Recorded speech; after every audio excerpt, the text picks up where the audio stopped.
What the Vet fam, what's up? Welcome to another episode of What the Vet. Today we are going to be discussing something that triggers me greatly.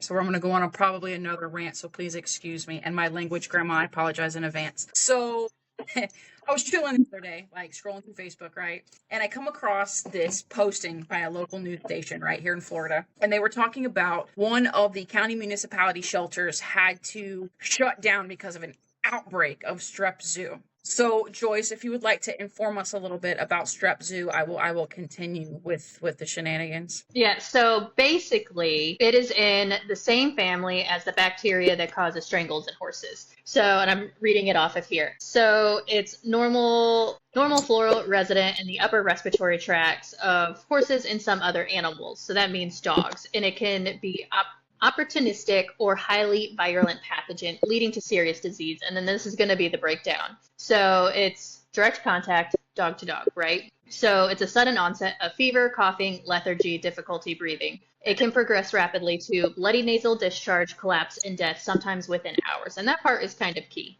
Outbreaks in shelters and kennels have resulted in high mortality rate because, again, the onset and death can be within several hours. So it basically is hemorrhagic pneumonia / sepsis, all within zero clinical signs to death within a couple of hours if in the worst case scenario, right? And so you got cultures and sensitivities to do it, PCR testing, histopathology, also necropsies.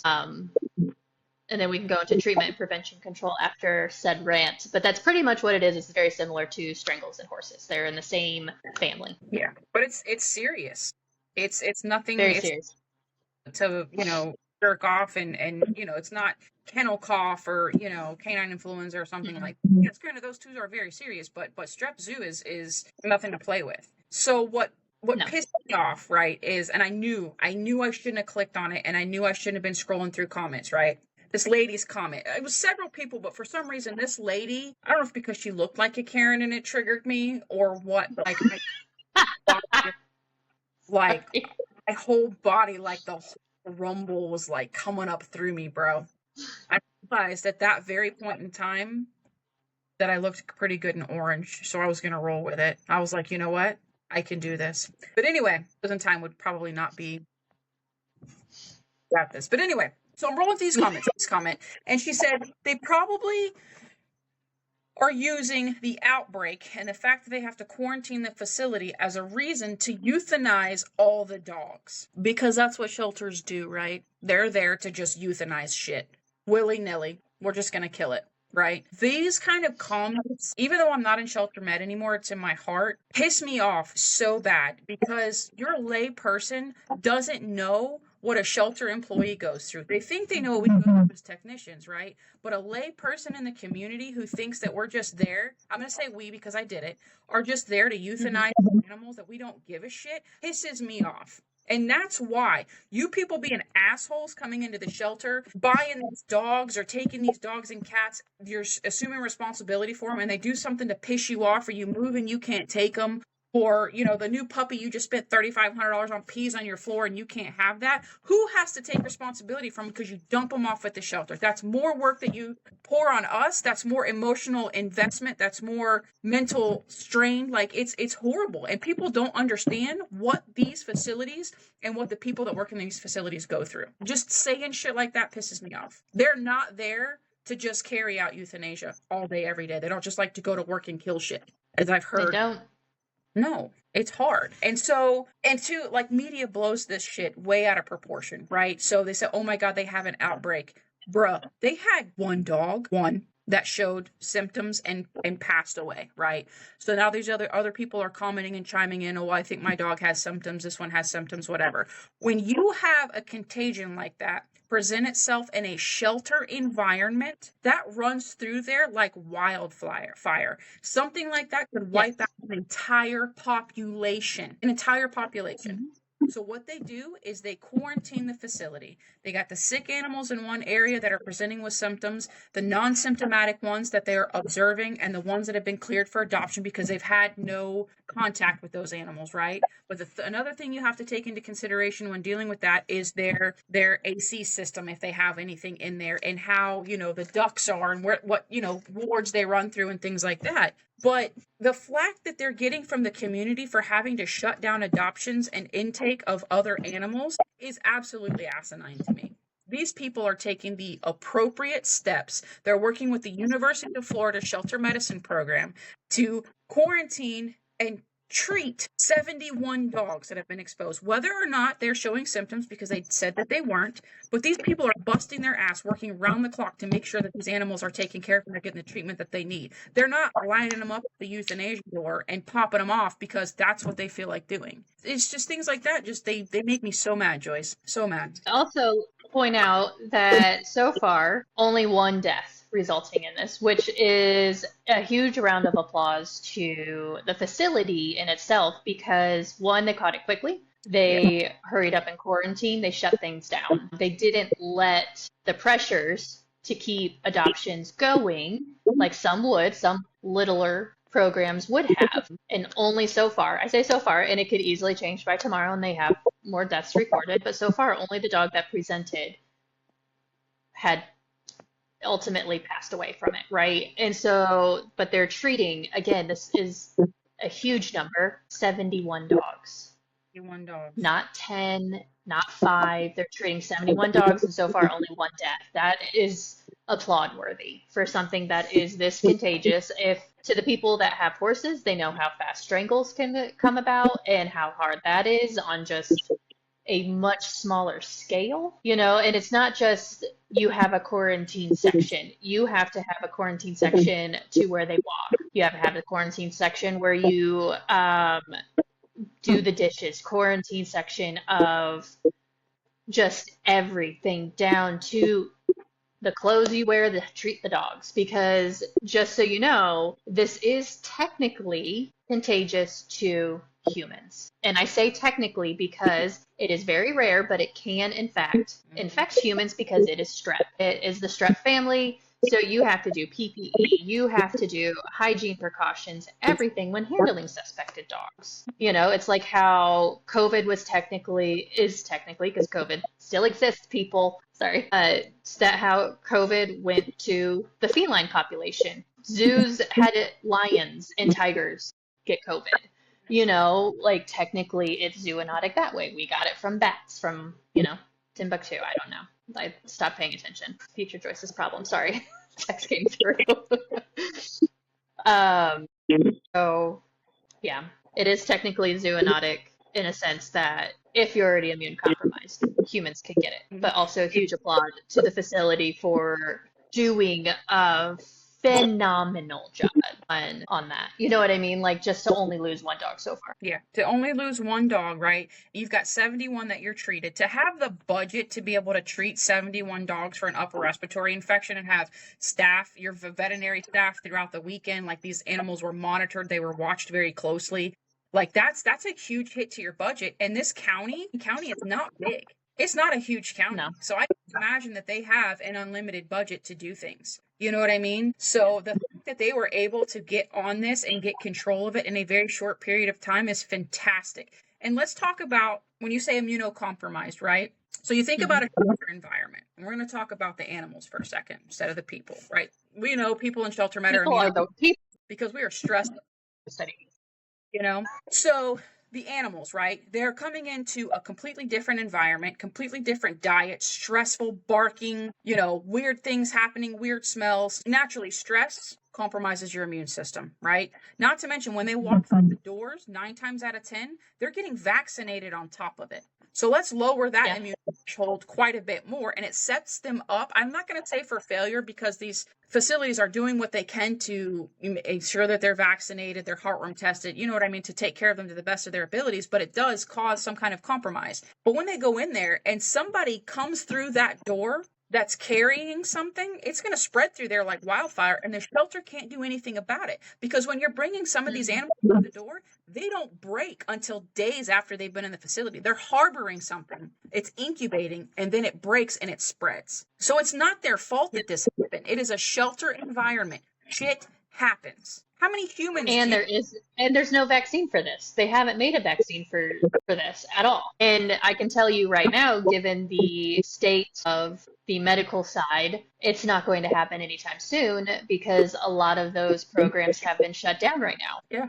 Yep. So It's not just, oh, we don't want to, and I'm going to get a little political in this, we don't want to vaccinate X, Y, and Z, right? We're going to shut down these programs. That people don't think what that's going to do to the animal side of things, because that is now affecting the beef, the chickens that we all get, the eggs. They're not getting the support that they were getting to be able to combat outbreaks. it's a public health thing. And what exactly? And it's to the point where certain things have been shut down that it's going to be causing havoc at any point, down to the milk your kids drink, because it's not being tested unless you get it from certain places that are doing their own third party. You have the eggs, where I think in one day thousands of chickens at one facility had to be euthanized because they went through an outbreak, and there is no treatment for them. And because they're the meat side, it was easier to cull the herd, cull the flock than it was there. So, like, again, props off to the Humane Society for, again, shutting it down on a thing that there is no vaccine for. Yeah. And controlling the spread. And controlling the spread. How easy would it have been, yes, for them to go through and euthanize all the animals because they were exposed, but they didn't. They took measures to take care of those animals, to make sure that they worked with UF and the shelter medicine department, to better understand, viruses and bacteria in shelter animals and how to treat it and the best way to quarantine and the protocols for disinfection and things like that. They're making strides of effort, valiant efforts to take care of these animals. And I get so pissed off and passionate about comments like this from these people because they think shelter employees or shelters in general are just there to euthanize. Listen, county municipality shelters are way different than humane societies, right? And SPCAs, okay? Not to say that they don't do their due diligence, because they do. Having worked in one for 6 years, it was like a 10-year prison sentence for all the things that we had to deal with there. But it's different, right? So your humane societies and your SPCAs get donations and grants out the ass, okay? They have a lot of money to be able to treat things, right? Your county municipalities don't. They get a budget that is preset every year. So, like, case in point, my budget to treat like between 11 and 14,000 animals, you hear me, 1,000 that come through our door, was 75 grand. No, it's just treatment. That's for antibiotics, for pain medication. That's for pre-meds, for anesthesia, anesthetic meds. That was my budget to make the entire veterinary suite operate for a year, with multiple cruelty cases coming in that needed extensive care, extensive surgeries. We had to bring orthopedic surgeons in, and I had to rob Peter to pay Paul to figure out how to treat all these animals without having to euthanize them. You know how many nights of sleep that I lost? You know how stressful that was? You want to talk about compassion fatigue? It was real, right? And then people crucify these county municipalities and these kill shelters, or these high kill shelters. Listen, I'm probably going to get a lot of flack for this, but that's okay, because everybody has their beliefs. It doesn't mean that you're wrong, okay? Being in this environment, us being in but us being in medicine together, right? We've been in vet med, and being in shelter med, again, some people are going to freak out that I'm saying this. Euthanasia is unfortunately a necessary evil. It is a necessary evil, okay? I, in a way, do support some of the no-kill movement. I get that in certain aspects, and if you're doing it appropriately, okay? I am not an advocate for euthanasia. I don't support healthy pet euthanasia. Have I done it? I've had to, because there was not enough kennels in our facility. We were overrun. Our county was growing exponentially, and we couldn't we couldn't house everything. So we've had animals in the shelter for a year, 6 months, 8 months, 9 months, as long as they stay behaviorally sound. But I had to go through every morning with a team, and we had to mark animals to euthanize because we simply didn't have the space anymore. We had no space. We had no resources. All the other rescues, all the other humane societies in our area were full. So we didn't have the space to be able to give every animal that come through the door an opportunity at adoption. So unfortunate had to be made. Was I a part of that team? Yes. Did I push a plunger? Yes. Does it haunt me every day? Absolutely.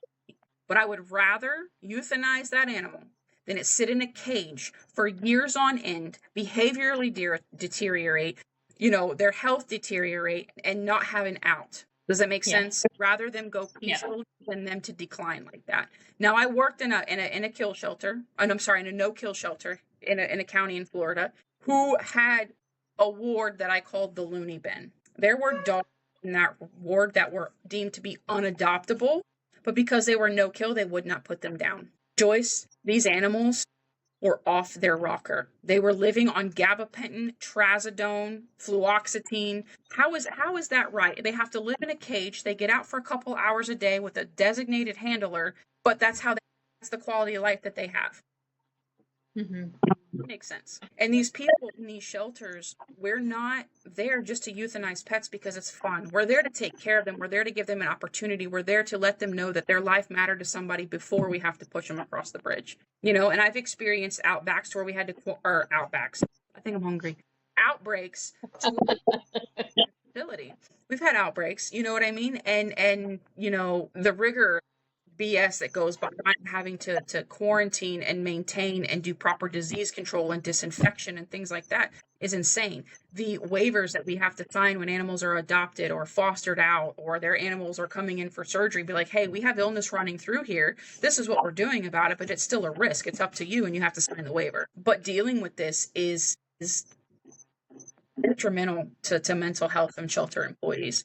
And, just talking about it and being in the mix, I want to commend you all for the hard work that you do. You're not forgotten about. You're not unseen. There are those of us that couldn't do what you do on a daily basis, see what you see, couldn't experience what you experience. When you're having, cruelty cases or you're seeing cruelty cases, and I've seen some shit, dude. Like it'll mess you up, but it's not right for the public to chastise these employees for a job that they have to do because there's not enough homes for every pet.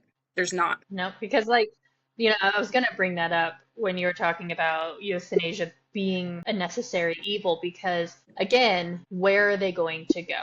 We have all of these dogs. Where are they going to go? Yeah. That's the problem, right? Like, people think that every dog should have a home, and they are correct in that assumption. But it's one dog to 1,000 that need a home. We don't have 1,000 homes. For those 1,000 dogs, we have one. No, homes.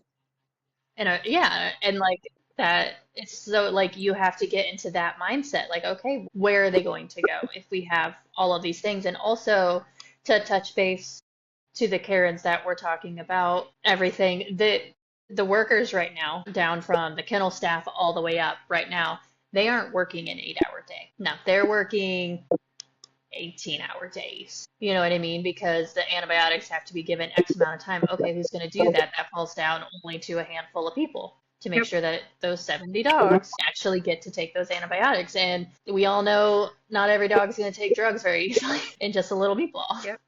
It's like they're not working an 8-hour day. They are working 15, 16, 17, 18-hour days, depending on what they're doing and what their job title is. And then they have to be back the next day to do it all over again. I remember those days. I remember them. Mm-hmm. It's taxing, and to have the community point fingers and make you out to be a monster because you do have to euthanize if you work in a kill shelter and things like that. But these people are going above and beyond to make sure that these animals walk out of that shelter. And for Karens to get on their high horse and degrade and devalue these people, it makes me very mad. Like I told you, that video I made the other day, y'all are lucky it wouldn't post. You know what I mean? But it drives me insane because then these people want to talk about these other no-kill shelters. Let me tell y'all something, okay? For those of you who don't know Shelter Med or Humane Societies or SPCAs, there is no such thing as an actual no-kill shelter. They had a sick animal that they can't either afford or has a poor prognosis. It's going to get euthanized. And I have seen no-kill shelters, literally, like a humane society, right, in the same parking lot across the street from a county municipality. Just so their numbers don't suffer, they will walk that animal's happy ass from the humane society over to the county municipality so it counts against them for euthanasia and not the SPCA or the Humane Society, okay? And then let's get them out to a rescue. Do you know how many rescues that I've been a part of cruelty investigations for? Any idea how many? For a lot of these rescues that are taking these animals, it is literally a glorified permission to be a hoarding facility. They take animals in that they can't care for. Medically, they can't feed them. I mean, we've shut one woman down, Joyce. She had a barn full of cats. She was a cat rescue and so well known within the community. This lady, she didn't sit right with me at all. I did not like her. I know who you're talking about.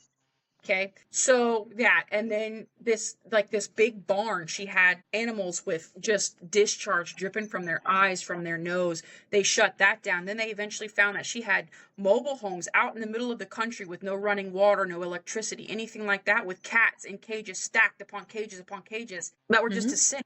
But this was a rescue. No. So there's a very fine line, and I feel like it's a matter of education that people don't understand that fine line. But just don't put down shelter employees, man. Don't. Like, they go through so much, dude, and the mental tax that we pay for it, it's not okay. It's not. It's just ridiculous. Like the things day in and day out that these people care for these animals every single day. They develop bonds with them. They, are outside playing with them, doing enrichment and things like that, and then they get pulled for euthanasia because there's not enough space. It destroys you. I can't tell you how many. There was one dude, he used to sit on my desk and he would push his head up against mine. I wanted him so bad, but my dogs don't get along with others.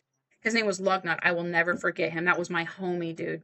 He was in the shelter for I couldn't tell you how long, and we had to euthanize him when we had to make the decision to let him go because there was no other resources. I requested to be the one to push the plunger for him, and that destroyed me because I wanted him to be with me when that happened. I didn't want him to have a bad experience or to be with somebody he didn't know that he wasn't comfortable with. I wanted to be the one to do that if I had to do that. And again, I'm going to get flack. People are going to talk shit on TikTok and whatever else. Have I done it? Absolutely. Am I proud of it? No, but was it necessary? Yes. Yeah. Yes. I mean, it's easy to be a Karen on a keyboard versus someone that's actually in the trenches that isn't dealing with it, and they only see 1%. Lost my mind on this lady, Joyce. She never even responded.